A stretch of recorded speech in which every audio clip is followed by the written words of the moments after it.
শুভ বিকাল। শুভ বিকাল সবাইকে। আমি আশাকর্মীদের তরফ থেকে শুভ বিকাল জানালাম। একটা কথা বলতে এলাম। আমরা যখন আন্দোলন করলাম, সবাই জানে আমরা আন্দোলন করলাম, কিন্তু আমাদের পার্শ্ববর্তী কোনো নেতা মন্ত্রীদের চাপ সেরকমভাবে আশাকর্মীদের ভোগাতে হয়নি। বলতে নেই, সবাই সাপোর্টে ছিল, সবাই আমাদের পাশে ছিল এবং কাজ করতেও এখন আমাদের কোনো সেরকমভাবে অসুবিধা হচ্ছে না। কিন্তু আমাদের যে অসুবিধা হচ্ছে সেটা হচ্ছে আমাদের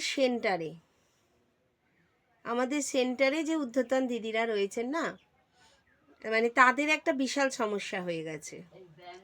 তারা আর কি মানতেই পারছে না যে আশাদের টাকাগুলো দিতে হয়।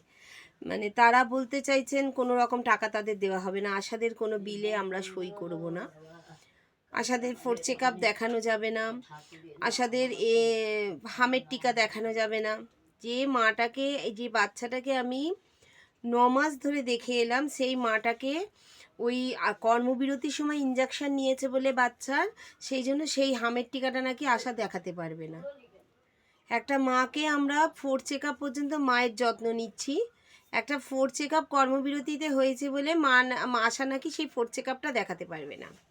আশাদের ডিউটি সম্বন্ধে যাদের আইডিয়া আছে তারা জানে ব্যাপারগুলো, আর যারা আর বলতে নেই, এখন তো মোটামুটি অনেকেই জানে আশাদের বিষয়গুলো।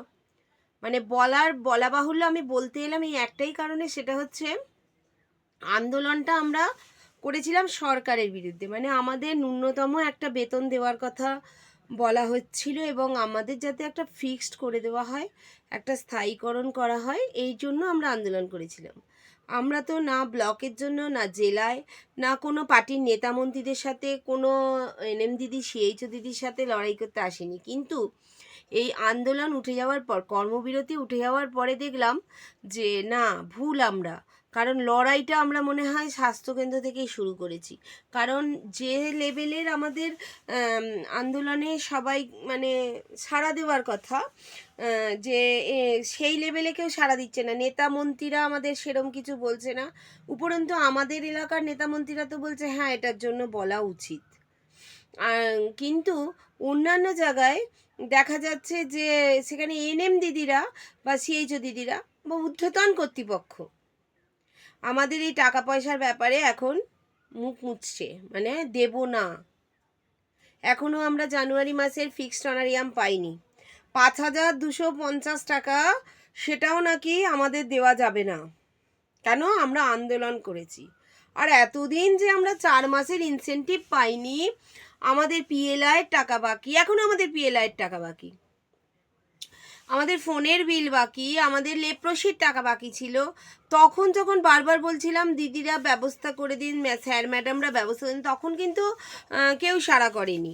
কিন্তু কোনো এনএম দিদিরও মনে হয়নি বা কোনো সিএইচও দিদিরও মনে হয়নি না ওদের জন্য একটু বলা উচিত। আমি চাইবো এখানে এনএম দিদিরা এসে উত্তরটা দিয়ে যাক যে আমি কথাগুলো ঠিক বলছি না ভুল বলছি। একটা কথা ভেবে পেলাম না, লড়াইটা কেন আমাদের মধ্যে হয়ে গেল। যদিও আমার সঙ্গে আমার নিজস্ব কোনো ব্লকের, মানে আমার সেন্টারের কোনো সমস্যা নেই, আমার জিপিরও কোনো সমস্যা নেই, কিন্তু আমি বলতে এলাম কারণ আমি তো সবাইকে নিয়ে চলছি এবং সবার জায়গায় সমস্যা হচ্ছে, সেই জন্য আমি বলতে এলাম যে একটু ভুলে গেলে হবে না যে লড়াইটা আমরা সরকারের বিরুদ্ধে করেছিলাম। এনএমসিএইচ দিদি বা ব্লকের স্যার ম্যাডামদের বিরুদ্ধে বা ব্লকের বিরুদ্ধে বা জেলার বিরুদ্ধে আমরা লড়াই করতে আসিনি। আর হ্যাঁ, যদি এই টাকাটা আমাদের বদলে যদি কারোর অ্যাকাউন্টে ঢোকে তাহলে ঠিক আছে, সে তাহলে আমাদের নাই বা সাপোর্ট করতে পারে, কিন্তু এই টাকা তো আর কারোর অ্যাকাউন্টে ঢুকবে না। সুতরাং আমি অনুরোধ করব সবাইকে যে এই সমস্যাটা না তৈরি করতে। প্রচণ্ড সমস্যায় রয়েছে আশারা, আর আশাদের বিক্ষোভ দেখে বোঝা গেছে যে আশারা কতটা সমস্যায় রয়েছে বলেই তারা এই বিক্ষোভে নেমেছে। আজকে সমস্যায় না পড়লে তারা এত বড় বিক্ষোভে নামতো না। ঠিক আছে? তো প্রত্যেকেরই এখন লোন আছে, তারপরে টিউশন খরচা আছে, শরীরেরও বিভিন্ন রকম সমস্যা হচ্ছে, সবারই সমস্যা আছে।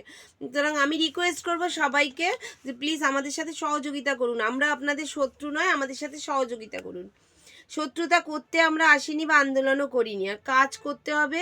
আমরা এই রোদটা তো আপনারা দেখতে পাচ্ছেন, রোদে জলে পুড়ে, আমিও রোদে জলে পুড়ে কাজ করে এসেছি, পিএনসি করে এসেছি, খেয়েছি, তারপর আমি এটা নিয়ে বসেছি। তো সেক্ষেত্রে আমি সবাইকে রিকোয়েস্ট করব, প্লিজ আমাদের এইটুকুনি সাহায্য করুন, মানে আমাদের সহযোগিতা করুন। আমাদের মানে ইনসেনটিভ অনারিয়ামের ক্ষেত্রে বাধা সৃষ্টি করবেন না। আমরা তো অন্যায্য কিছু চাইছি না, অনেক অন্যায্য টাকা এদিক দিয়ে ওদিক হয়ে যাচ্ছে, অনেক অন্যায্য টাকার কোনো হিসাব থাকছে না, কোনো অডিট হচ্ছে না। সুতরাং আপনাদের কাছে অনুরোধ, আপনারা আমাদের সাথে সহযোগিতা করুন। আশাদের ক্ষিপ্ত করবেন না, কারণ আপনারা আমরাই কাজটা করব। স্বাস্থ্যের যে ভিতটা সেটা আপনারা আমরা মিলেই গড়ব। একটা সুন্দর যদি ভিত তৈরি করতে হয় সেটা আমরা দুজনে মিলে করব। কোনো ওপরের আধিকারিকরা নেবে আসবে না। সুতরাং প্লিজ রিকোয়েস্ট আপনাদের কাছে, আপনারা নিজেরা নিজেদের শত্রুতা মুড়িয়ে নেবেন না, আমাদের সাথে সহযোগিতা করুন। আমাদের ইনসেনটিভ অনারিয়ামের ব্যাপারে আপনাদের সহযোগিতা আমরা অবশ্যই চাইছি। বাই।